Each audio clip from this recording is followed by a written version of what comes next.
Om. Om.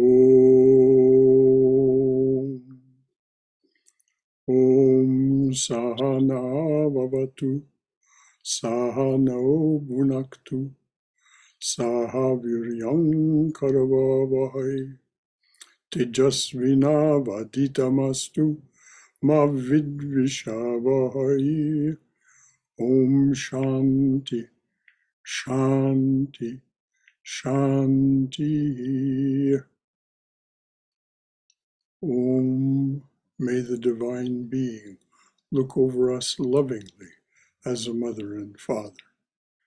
May the Divine Being support and nourish us as a mother and father. May we have the strength and skill to study together the art of spirituality. May no misunderstandings arise amongst us. Om. Peace, peace, peace, and thy blessed beneficence on all beloved beings everywhere. Hari Om Tat Sat. Well, good morning, everyone. Welcome to our Sunday morning talk. This is being zoomed from the shrine rather than the chapel. It's being zoomed from the Zoom shrine rather than the chapel because we're still working out the logistics of reliably zooming from the chapel. So welcome. Glad you're with us. And we look forward very much to anything that you have to say this morning. This is, after all, not a lecture. It is a talk with you, an open discussion of the ideas that will be presented. So before we begin, of course, there are some announcements. Most of you are already familiar with the fact that Swami Prabhavananda is coming July 7th through the 10th to do a 2-day retreat on the Ashtavakra Gita. Probably some of you don't know that there will be a reception and potluck supper on Friday, July the 7th at 7:30 p.m. And then again a potluck supper at 7:30 p.m. on Sunday the 9th. All of this will take place in the fellowship hall in the monastery. The Swami is not expected to speak here. He may elect to say something to the assembled, but that's strictly his decision and his choice. So, Swami Prabhavananda, I hope all of you will be able to attend the event. Those of you who are local or who can manage to fly in, attend this talk, this 2-day talk by the Swami on the Ashtavakra Gita. He says it is his favorite scripture of its kind, and so it should be a very compelling 2 days of information about Advaita Vedanta. So that's Swami Prabhavananda. With regard to the chapel, as you probably already know, it is open every day, unless there's some reason that I have to be away from the center. It's open from 8 a.m. to 8 p.m. every day, Monday through Sunday, and it is for your use as you see fit. If you wish to see me privately or any kind of conversation or discussion, that requires an appointment. And you can call me on the center's phone and we can arrange that appointment, or you can email me. So anything at all about anything that was just said? Or is there some announcement that I should have made that I didn't think to make? All right, dears. Well, away we go then into this morning's talk. June is a month for study of Bhakti Yoga. A Bhakti yogi, a bhakta, establishes a heartfelt personal relationship with God through study, prayer, ritual, and worship. This often begins with a feeling of reverence or awe, which may slowly grow into a conviction that everything, without exception, manifests God's power, glory, and grace, and, as we'll address this morning, a kind of magic. As a bhakta, you practice giving every action, thought, emotion, perception, and tendency a Godward turn. Think of everything in terms of the divine. Somehow find a way to think of it in terms of the divine. This is what's meant by give it a Godward turn. All your energies and attributes, both positive and negative, are offered to the divine presence. Your prayer is for self-surrender and ultimately union with your beloved. Self-surrender and union with the beloved. This is what we'll touch on this morning as well. So, thank you very much. So the topic this morning is Know the Magician. Know the Magician. With a broad smile, Swami Prabhavananda would sometimes say, everyone loves the magic, but no one wants to know the magician. What is this magic, the Swami says, you and I love? Do we love it because the magic is beautiful, engaging, hypnotic? Well, we have to say that's in some sense so. Otherwise, why would we be involved with it? Yet, it is Maya, like stage magic, an illusion, an apparent reality. You and I are taken in by the magician and often become attached to what we see, hear, and feel. Who is this magician who entrances us? Sri Ramakrishna says it is the divine feminine, Shakti, Kalima, the divine feminine.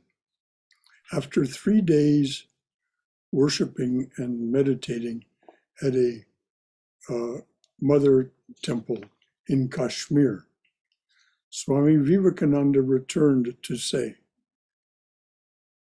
I believe there is a force in the universe that thinks of herself as feminine, and her name is Kali. This was his affirmation of what Sri Ramakrishna knew. Sri Ramakrishna knew Kali. It was his chosen ideal, but it was also his beloved without any reservations or concerns about anything else. She was everything to him. We will discuss these ideas from a devotional viewpoint, a bhakta's way of being. Who did the master tell us? What did the master tell us about how to know our mysterious mistress of magic. So the topic again is know the magician, and I will repeat the caveat that I've been saying from week to week.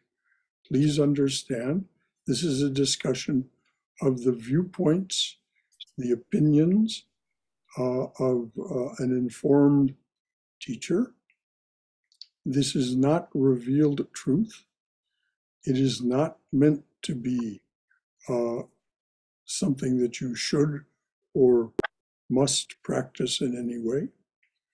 It is practices and principles that have to do with the practice of Bhakti Yoga. So take from it what you will, if anything at all, and leave whatever is not useful to the side. So, having said all that, is there anything that you would like to offer from your own wisdom or experience, or any concern or question you'd like to raise about knowing the magician? Anything at all from anyone? Please know that I can't see you, so if you want to talk, just speak out. All right. The magician.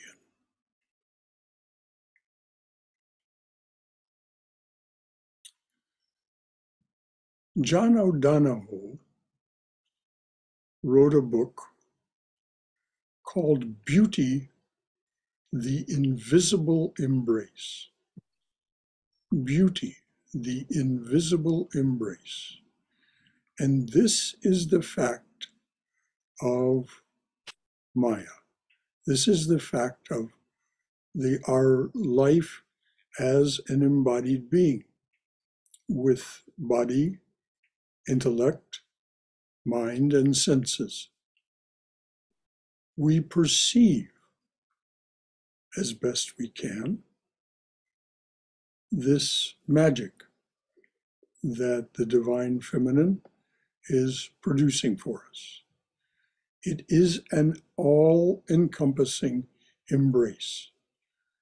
As it says in the Chandi hymns, Mother, you are the all-pervading Devi, who constantly presides over the senses of all beings and governs all the elements. That doesn't leave anything to the side. All-pervading is omnipresent. Presiding over the senses is omniscient. Governing all the elements is omnipotent. So the divine feminine, as described in this Chandi hymn, I'll repeat it. Mother, you are the all-pervading Devi, who constantly presides over the senses of all beings and governs all the elements. So how are we to know her? There is only one way. There are various ways of doing it, but the one way is to turn within. We will ever be engaged, hypnotized, distracted by our worldly experience. There is no choice. As long as we are in the waking state and have our wits about us, we have the experience of universe. But this is the magic. Universe is the magic, the invisible embrace, the all-encompassing embrace of the embodiment. But we are more than the embodiment. So a bhakta sees all this as divine glory, power, grace, worships with awe and reverence, but says to, to achieve my union with this creator, this divine being who creates all this, I must turn within. So the bhakta practices, usually in the beginning, kinds of rituals that lead the mind to be trained in concentration,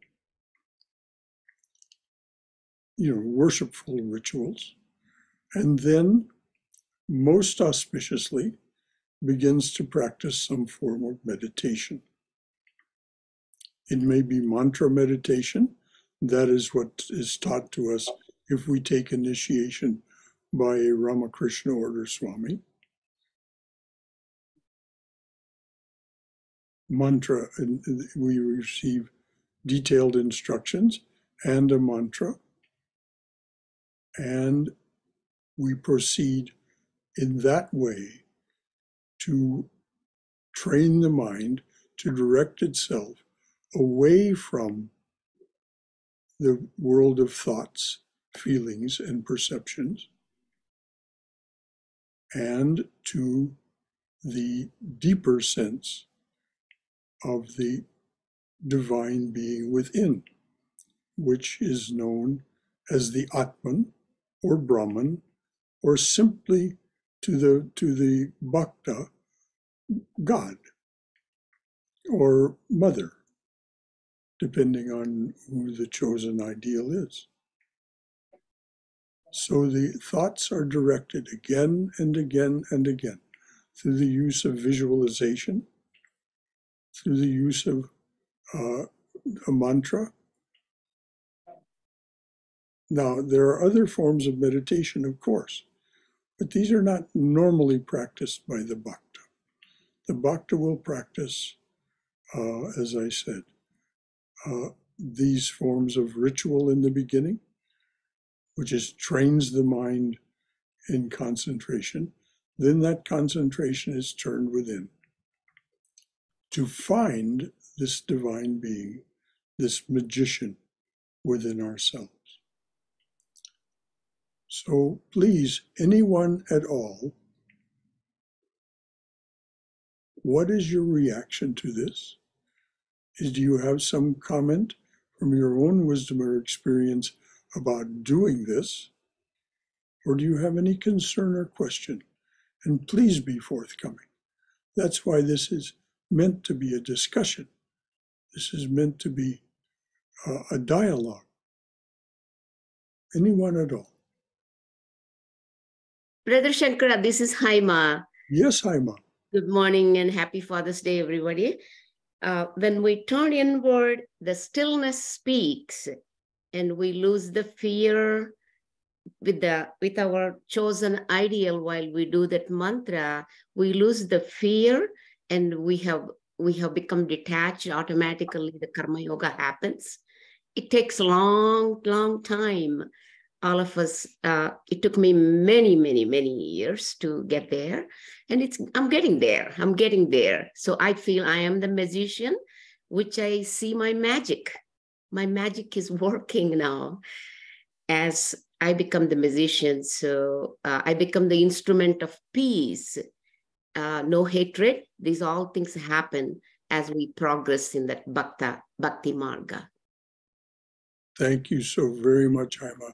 As always, a very straightforward and authentic representation of your journey.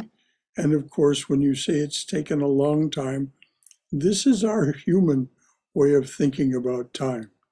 If we think about the amount of time that we are told that we have been some sort of embodied being, it's ages, eons. And it's only in recent ages that we have started to become embodied as human beings. So there are so many mental impressions, so many samskaras, so many vasanas that are part of our mental equipment. And so to learn to be with those in an auspicious way, not hate them or think that they're somehow wrong, but of course this takes a long time. In human years, 40 years is not at all unusual.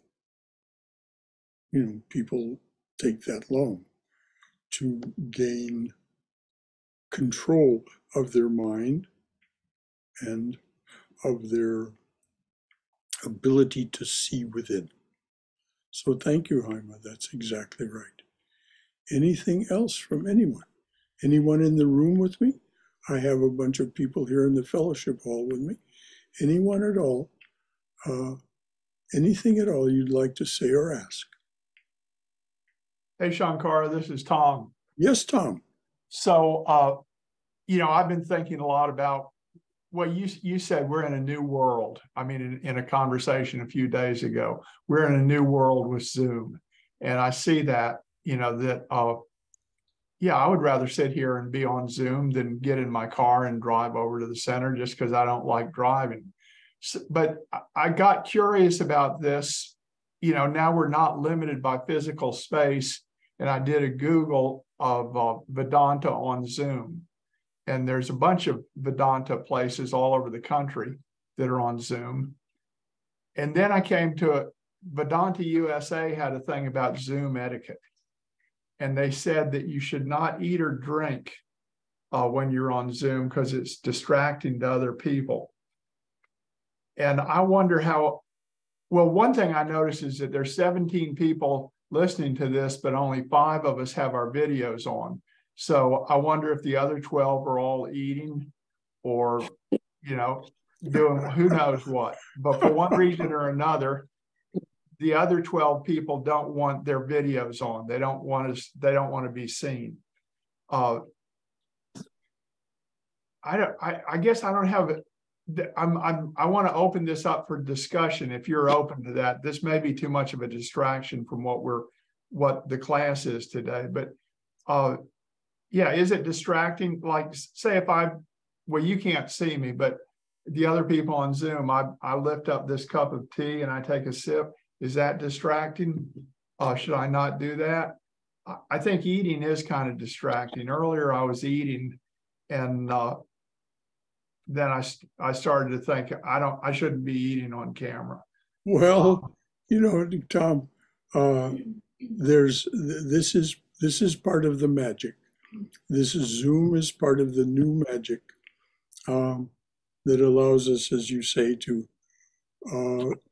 have a different relationship with time and space and our relationship with other people.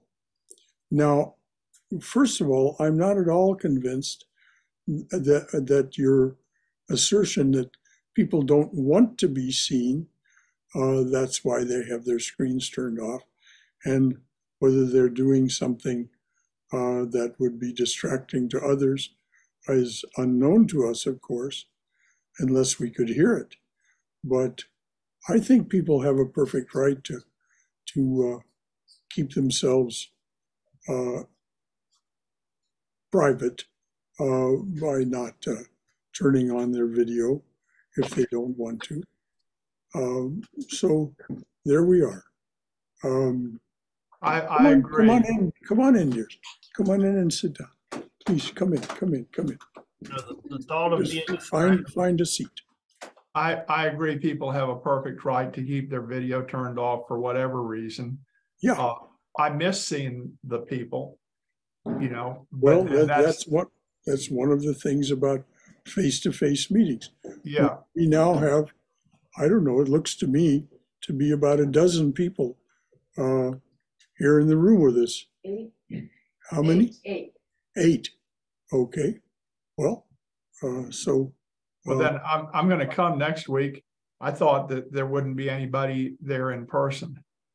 Well, we're still working out the logistics of zooming the talks from the chapel. So we just decided to come in here this morning and do it this way. It seems to be working well. Yeah. Everybody here is being shy and not speaking up, but that's their perfect right as well. If they speak up, would we be able to see them? Do you move the camera? You wouldn't be able to see them, but you'd be able to hear them well. Uh-huh. Hi, Tom. Hi. There are a number of people who just gave you a sweet salutation. I say hi back, but they can't. Can they see me waving at them?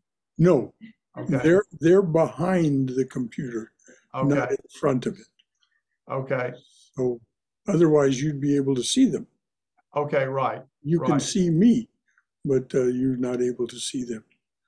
So, anything else from anyone? Hi, all. I just wanted to answer Tom. See, even though I usually block the camera, it's not because of any reason. The only reason I feel sometimes when we are watching the speaker, you will have a line of all the pictures of the people on the top. That distracts me. And that is why I usually, block the camera. But sometimes when I talk, yes, I use it. Thank that you. is the only reason. You can close the thing with the line of people at the top. Well, this requires greater knowledge of Zoom technology than a lot of people have. Yeah. You're very technologically skilled. A lot of people are I used to be. Well, you still are, dear. So, Shankar? yes, hang on, dear. Hang on, Tom. Yes, Lori. So does it bother you if people are drinking or eating? I mean, you can't see, but does it? No, I can't see what they're doing. So I wouldn't mind if you were having a nice beverage while you were in here. Eating, that would be a different story. But, as Tom said, does it bother to have watching me have a sip of tea? I can't imagine why that would be troubling. So thank you, Lori. Anything else from anyone? Shankara? Yes. Can you hear me? Oh, yes, I can hear you, Bhagirath. Two things. Number one, there is a story about King Janaka. King Janaka is the wisest and the most knowledgeable king who was entirely devoted to spirituality. And his teacher was Ashtavakra, whose Ashtavakra Gita we are going to discuss in the July 8-9 weekend. He was in discussion with Ashtavakra. There was a fire in the palace. Everyone was moving around, rustling around, making noises, distracted, and Janaka did not even notice that people are doing that one. So in answer to what Tom said, not to be involved in the discussion, which is slightly off the subject, that there are people who are distracted, there are people who are not distracted. So those people who are determined not to be distracted, whether someone comes coffee, eats, whatever it is not going to bother at all. And those who want to be bothered, they will be bothered with anything. Yes. But there is a picture behind you, Brother Shankar, because that distracts us.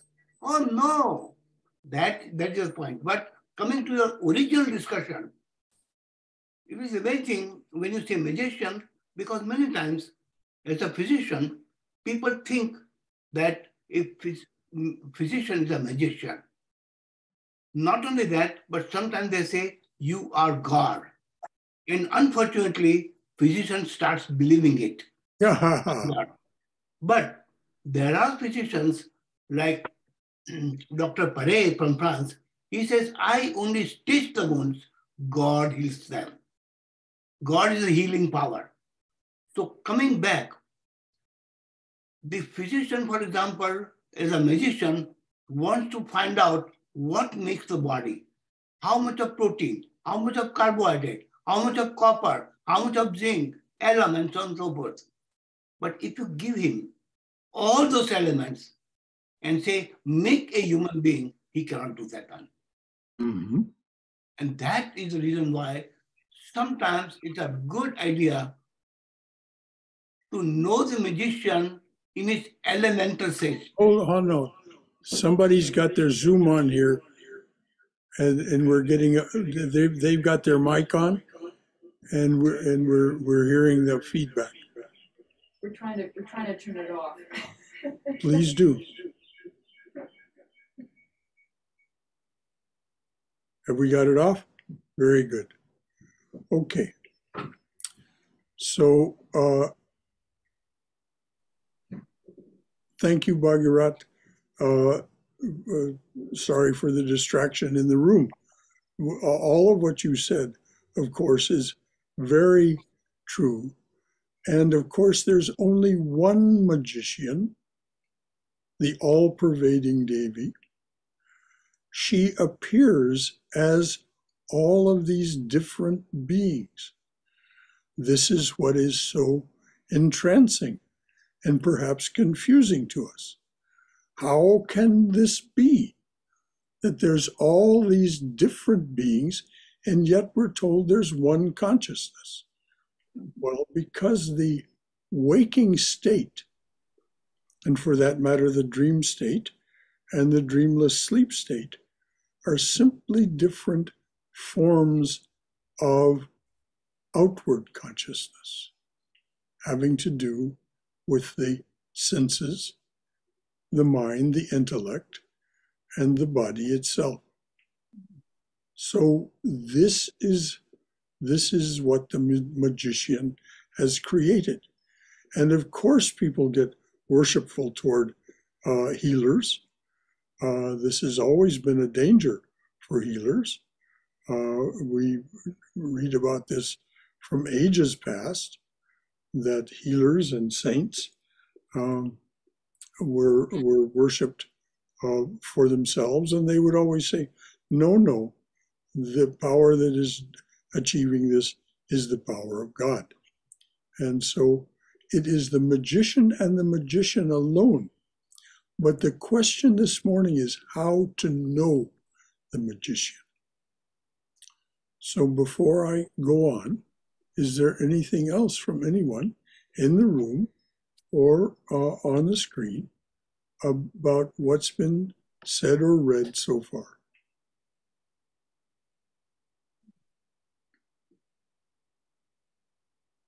All right, knowing the magician. If we learn to turn within and hear that voice of silence that Haima mentioned some time back, we find in that voice of silence the wisdom that lets us know that the witness is perceiving all these things, and by perceiving them, validates our experiences, but in no way participates in them, simply witnesses them. So this is the magician behind the magic screen, behind the stage. They may come out, do their magic, but then they go behind again. And they may change clothes. They may produce new, they may come out with new equipment, new devices to create the illusions. This is what Mother does. As Sri Ramakrishna says, Mother is like a Bengali businesswoman. She does her business from behind a screen. So the screen is the screen of our awareness. Waking, dreaming, dreamless, sleep. That is the screen on which all of this is being projected. If we wish to know the magician, we say, who is projecting this? Who is creating it? Who is doing it? And the answer comes from within. The answer comes from within. We do not, as Sri Ramakrishna said, if you wish to know the answer to how all this is happening, ask Mother and she will tell you.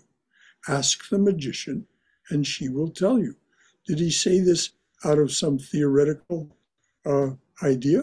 No, this was his empirical, everyday experience. When he wanted to know something, he would ask Mother. She told him, as he said, everything I know, say, or do is from the Mother. As he said of his own body, this is thy machine, thou art the operator. And he recommended that we take that same attitude. So if we turn within, we can find this divine being within us and ask. Now, is this an idea that arose with Sri Ramakrishna? No, it's a very old idea. As Christ said, ask and ye shall receive. Knock and it shall be opened unto you. Seek ye first the kingdom of God, and all else shall be added unto you. All wisdom, all righteousness, all that was hidden will be revealed. So when we seek the kingdom, we seek the kingdom within, of course, what we want is a conversation with the king. And it's in this that all this wisdom and righteousness and the hidden being revealed comes to us. And Sri Ramakrishna said, all of the magic and all of its confusion can be resolved if you come close to God. God will resolve all the paradoxes, answer all the questions, and resolve all the confusions. So please, anyone who has anything to say about this from their own wisdom or experience, as Haima did earlier, or anything that you would like to ask. Brother Gaurav here. Yes, Gaurav. There are a couple of things that I would like to mention. This is purely from my personal experience. One is, as you pursue wholeheartedly the Divine Mother, you generally have two things that have happened to me. One is she tends to numb your struggles, whatever you're having.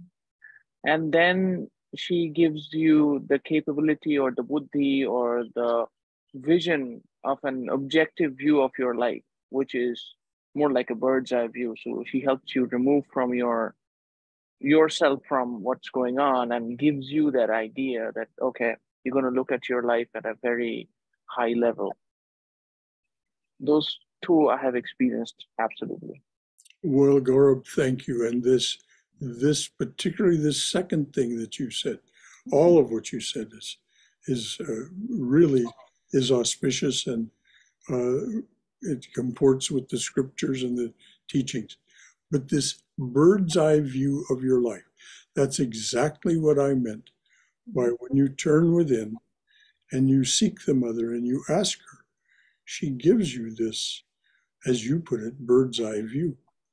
This, you're at a remove from everything that is going on. And the bhakta's viewpoint, the bhakta's perception is that this is all done worshipfully. This is all done with reverence and awe. Mother, you are just amazing. Your invisible embrace, this beauty of yours, it is overwhelming. It is beautiful. It is entrancing. But please, I wish not to be limited by it. I wish not to be limited by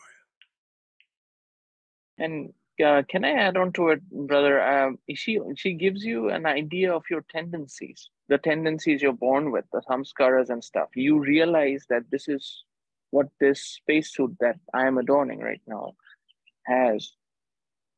Yes, she gives you a sense of why you were born, Yes. why you came into this lifetime.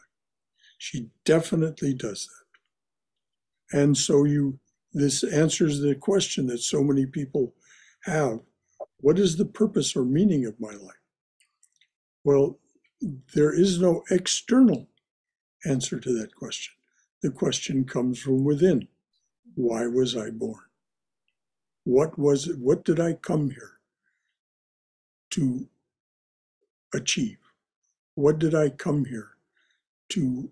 What was it that I still needed to gratify or know?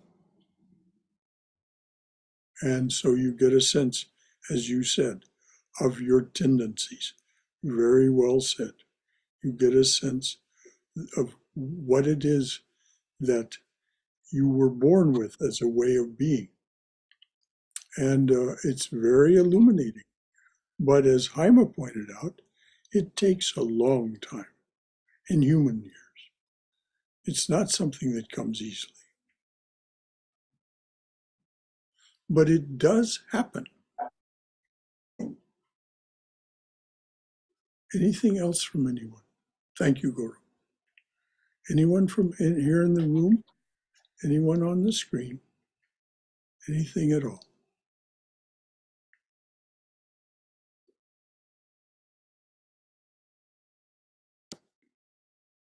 All right, let's go back and just take a look at what it means to be a bhakta.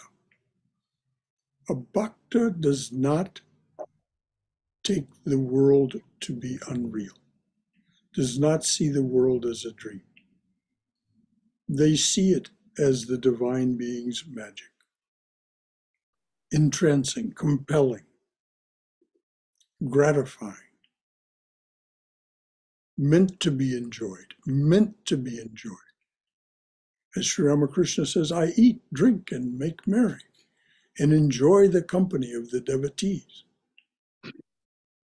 He said, you come to the mango grove, eat the mangoes.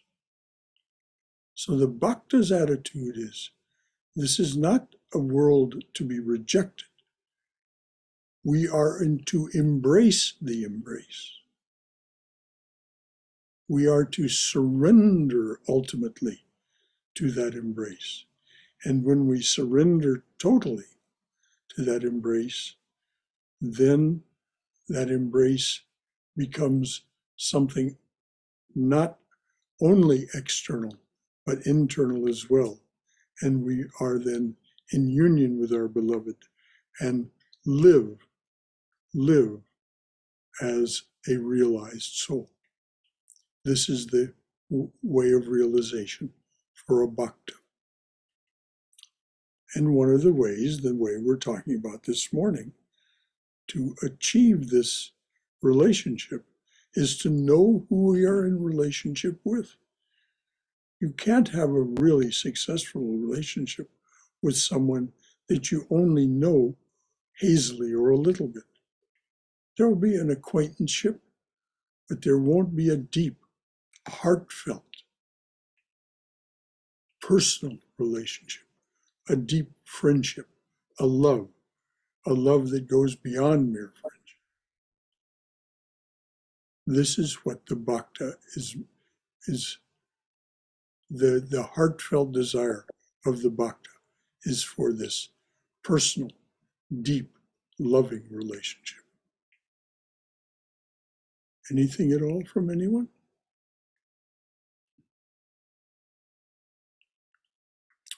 All right, dears.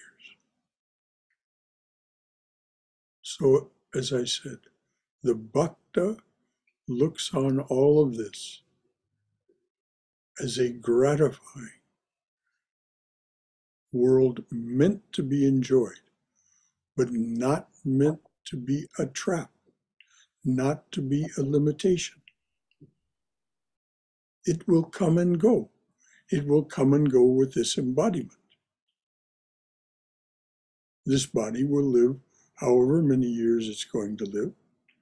And then whatever you've achieved in this lifetime, except for the inner aspects of that that go on with your subtle body, all of that's going to disappear.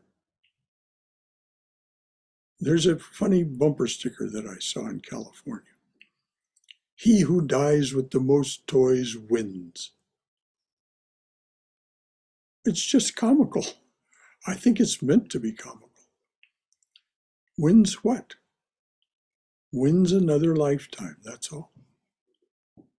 So if we want to not have anymore, if we want realization, but a bhakta may not want that realization. There's a wonderful example in the saints of India of Mirabai. Mirabai did not, she said, don't give me realization, don't give me liberation.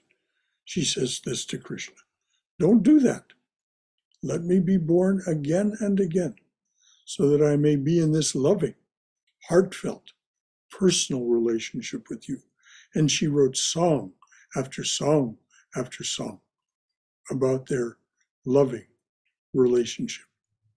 And those songs, though she was a person who lived many years ago, I don't know, 13th, 14th century, something like that, her songs are still sung.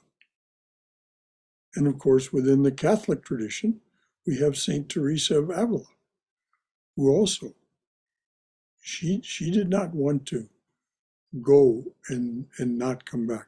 She wanted to go on being one with her beloved, the Christ.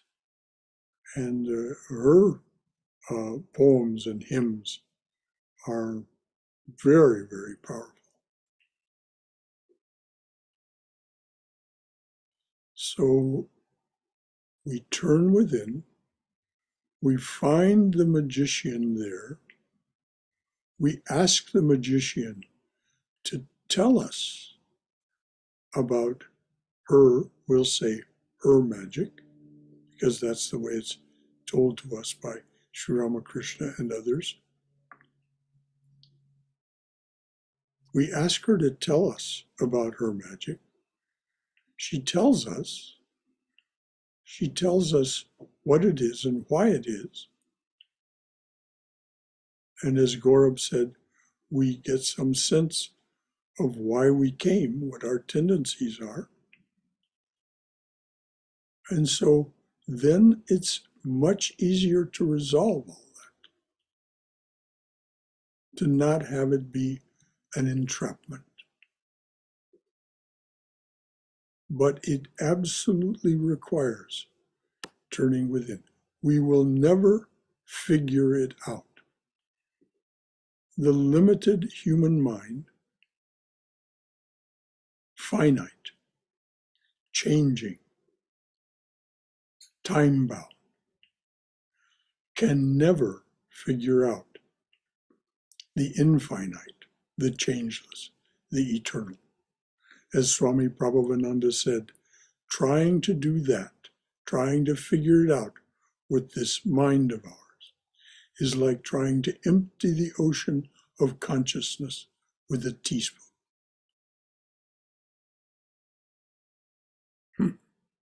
Hopeless condition.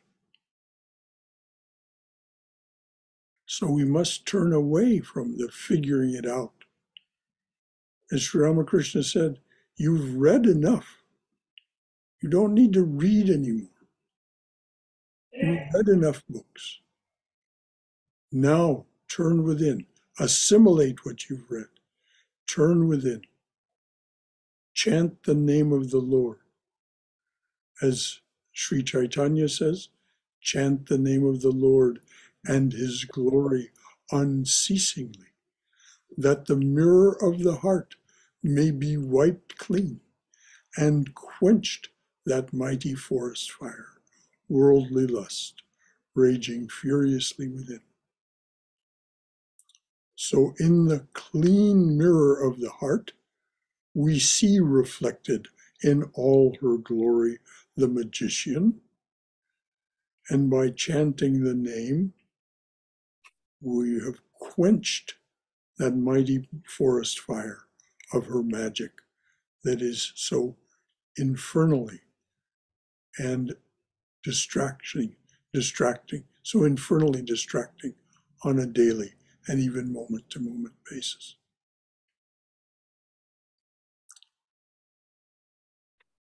Anything at all from anyone about any of that? We're coming to the end of the hour.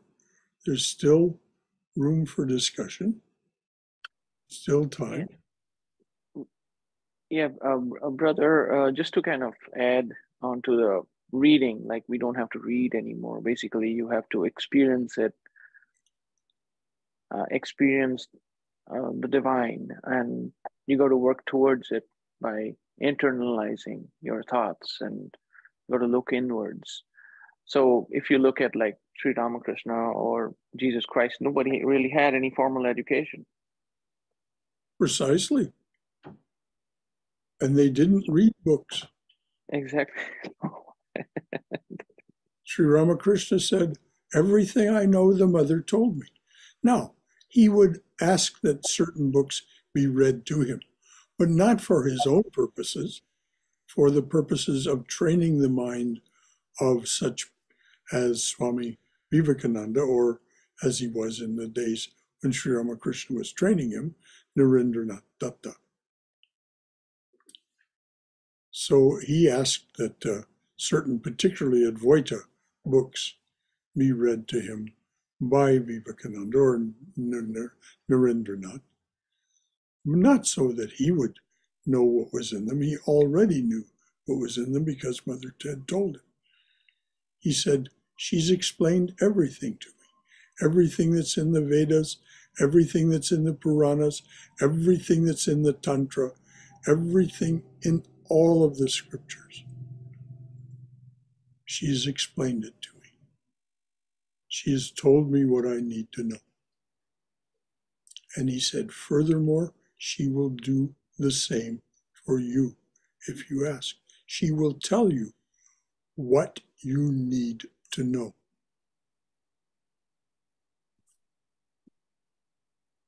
And Swami Vivekananda, he was a fountainhead of knowledge. Even he said, like, you can read millions of books, but you cannot, wouldn't even be scratching the surface. Yes, exactly. Of the divine knowledge. And it's understandable. Because of his ability to dive so deep within and actually have the state of Nirvikalpa Samadhi. In June, July of 1895, he was a fountain. He had a Nirvikalpa experience at Thousand Island Park in New York. He had a dozen students with him, and he just was a fountain. And one of the things he said is, don't read books. Don't read books. Know the truth. Repeat the truth to yourself. Practice satyagraha. I don't think he used that word, but I don't know. But insist on the truth that you are the divine being.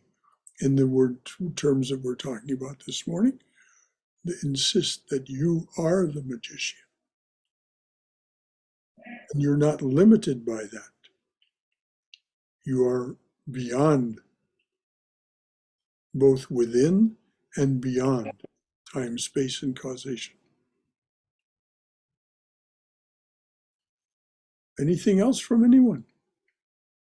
Brother Shankara, this is Haima again. I just want to add some great comment Swami Yogatmananda from Rhode Island made when he came to Atlanta. He said that God is the inner substance, not the outer one. And just don't chew the cookie box, but eat the cookies. That just stuck with me. He said, all animal crackers are made from the same dough. So see the divinity within everyone and yourself. That comment really stuck with me for years. I wrote it down and I read and reread all those comments. Well, that's one of the reasons, dear, that you have been uplifted. We do need some knowledge. We do need some knowledge from books. That's what we are getting there with all the knowledge. If we don't practice it, if we don't go into ourselves, then all the books are waste. But if we can learn that path, we may trip and fall. I still trip and fall every now and then and get up and walk. So it's just a journey. It's not a destination. It's a journey. Yes. Duality is a journey and our life is a journey. Yes. And we continue to fall down and get up, but we have to pat our backs and keep moving. As you pointed out, don't chew the cookie box, eat the cookies. That's Swami said that, Yogatmananda from Rhode Island. That's his comment. Swami Yogatmananda is worth your attention, by the way. Oh, he has talks on YouTube as well. Yeah, his retreat was wonderful in Atlanta. Tom Carr pointed out that there's so much now that has been recorded and available to us. Yes. Swami Yogatmananda, Rhode Island. Yogat, Yogatmananda, Yogatmananda. And absolutely compelling. Yes, very, very. From the opinion of this one sitting here, he too is a realized soul. He truly is. Thank you, Brother Shankara. But what did he say about the animal crackers? All the animal crackers are made from the same dough. From the same dough. Each human being is a different animal cracker. That's his metaphor. So see them all as the divine being. Mm-hmm. The fact of the matter is, from the perspective we're talking this morning, is the cookie box is real also. We just, as he said, don't try to eat it. Just use the contents. It's meant for your enjoyment. As Sri Ramakrishna said, you come to the mango grove, eat the mangoes. If we don't eat the mangoes, well, they'll just go to waste. So we're meant to enjoy them, but not to be attached or trapped by them. Our attachment and our ability to be attached can only end when we understand why this magic is created the way it is and why it's meant to embrace us, but not to contain us. The embrace, beauty, the invisible embrace.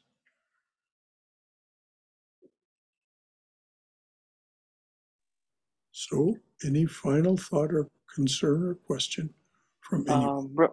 Brother Gaurav again. This is another experience that I have been having, is starting to realize that everything that is good about anybody around you is the divine. Well, the corollary is also true, Gaurav. Mother creates the negative as well as the positive. She is the great Devi, the great goddess, as also the great Asuri, the great demoness. So it's, as Swami Vivekananda told us over and over, the balance is toward the positive. Yes. But there is definitely the divine this is much harder to see. Yeah, because of the tendencies and stuff, which is her creation too. It's Maya. Yes. But then this goodness in people is... Well, the goodness is relatively easy to see. Yeah, and that is what you focus on in people. Well, that's what I'm trying to mean. Some people, it's very hard not to see. I know. Their unpleasant qualities. But this is when you have to think, this too is the divine being. Yeah. And it is her creation. It is her magic. And, there is dark magic as well as bright magic. Yeah. And we're seeing some very dark magic taking place around the world right now. I had a thought about that what y'all are talking about, what Garb is talking about. I was writing this in my little book this morning, that it's much easier to realize what Ramana Maharshi says about there are no others. You know, someone asked him, well, how shall we treat the others? And he said, there are no others. And it's easier to see that there are no others when we're not around them. Yeah. Very well said. Yes. Sometimes their otherness insists on itself, doesn't it? But nevertheless, what he said is true. Yes, Swayam. Namaste, Brother Shankara. Namaste, everybody. To add to Cindy's thing, what's been sort of working for me, actually, a couple of things. One is trying to, when I'm in the presence or somebody or something that doesn't quite resonate with me, one is to divert my thought to, this is also mother. The other thing is I try to remember the times when I have not been the nicest to somebody else. And it is not necessarily out of any kind of ill intention. It's something going on in my life, my own state of mind or circumstance that made me behave that way. And I try to think, okay, maybe that person is going through something and hence they are behaving like that. It's nothing to do with, you know, me or them. It's just the circumstances. And that helps me to kind of decrease that negative reaction in unpleasant interaction. Very, very, very well said, dear. It is the self-study part of this that you said, looking at those times when you say, well, I haven't always been the nicest either. Why not? And seeing that it's not some sort of cosmic ill intention on your part. It is simply a matter of the circumstances in which you found yourself at the moment, and your frustration and anxiety about it that caused you to, so to speak, act out. And so thank you, Swayam. That's exactly it. We are both. We are both the negative and the positive as an embodied being. Within, the magician is also positive and negative, but the divinity behind that, there is nothing there but bliss, what we think of from the perspective of this is, as somebody said earlier, from a bird's eye viewpoint, there is nothing but Satchidananda, absolute existence, absolute knowledge, and absolute bliss, or absolute love. When I say and, they're really not separable. They're just three ways of trying to talk about something that really can't be put into words. So we'll leave it at that with Satchidananda. Satchidananda is what produces the magician. Satchidananda, the absolute, becomes the relative. Again, why? As Swami Sarvapriyananda said, because it can. That's the only answer, he said, makes any sense whatsoever, simply because it can, which very much comports with what Swami Vivekananda says in Jnana Yoga. There is no answer to the question why, simply because it does.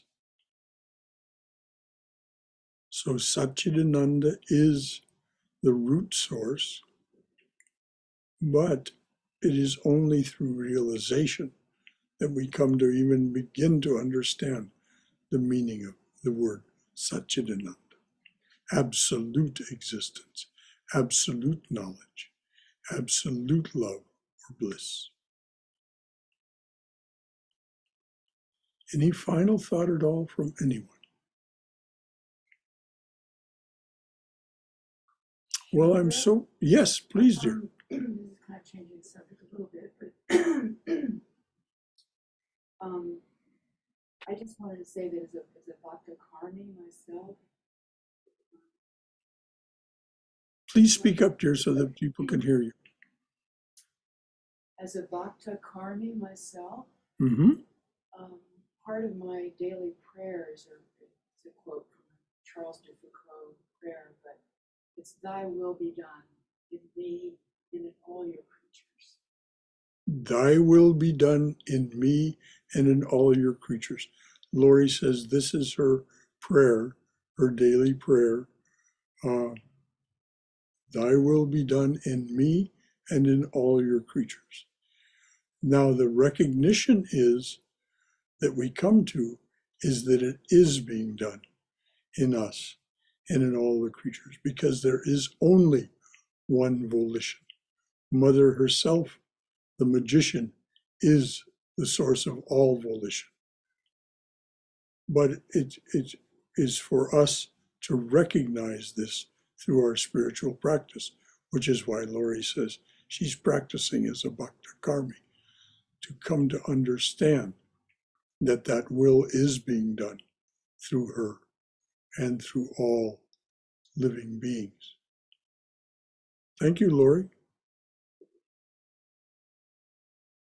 Great way to end. Anything else from anyone? All right, dears. Let there be peace in outer space. Let there be peace in outer space. Let there be peace in the sky, on the earth, and in the waters. Let there be peace in the sky, the earth, and the waters. Let there be peace in the herbs, the plants, and the trees. Let there be peace in the earth, plants, and trees. May the gods be peaceful. May the gods be peaceful. May the whole universe be pervaded by peace. May the whole universe be pervaded by peace. Let that infinite universal peace prevail throughout my being. Let that infinite universal peace prevail throughout my being. Om Shanti, Shanti, Shanti. Peace, peace, peace, and thy blessed beneficence be unto all beings everywhere. Hari Om Tat Sat. Dearly beloved, make it so. Jai Shri Guru Maharaj Ji Ki Jai. Durga, Durga, Durga. May we all be safe. May we all be healthy. May we all be cheerful. May we all have peace of mind. And may we all go forward, secure in the knowledge that we are in the loving and protective embrace of the divine being as our mother and father. Hari Om, Hari Om. Jai Ma, Jai Ma.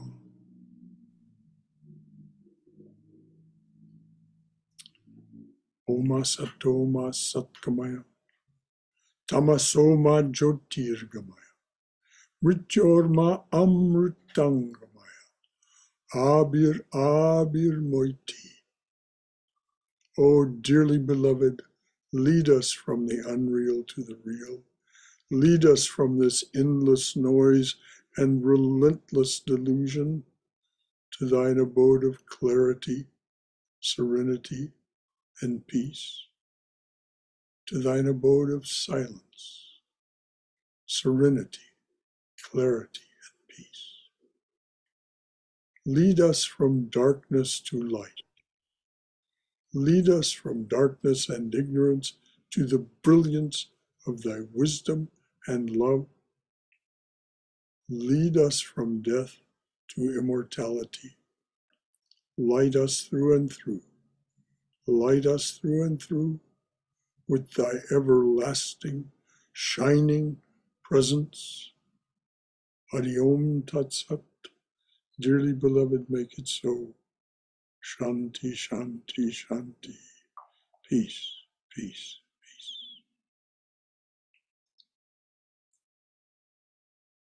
So until Tuesday evening this coming Tuesday evening here, that's it for today. On Tuesday, of course, we're studying and discussing the Gospel of Sri Ramakrishna. On Wednesday, we're discussing and reading the Bhagavad Gita. And on Saturdays, we're reading and discussing Patanjali's Yoga Sutras as presented in the book, How to Know God. Next week, we'll have a very different kind of presentation from the Bhakta's perspective next Sunday. Thank you all for coming. Thank you all for being with us.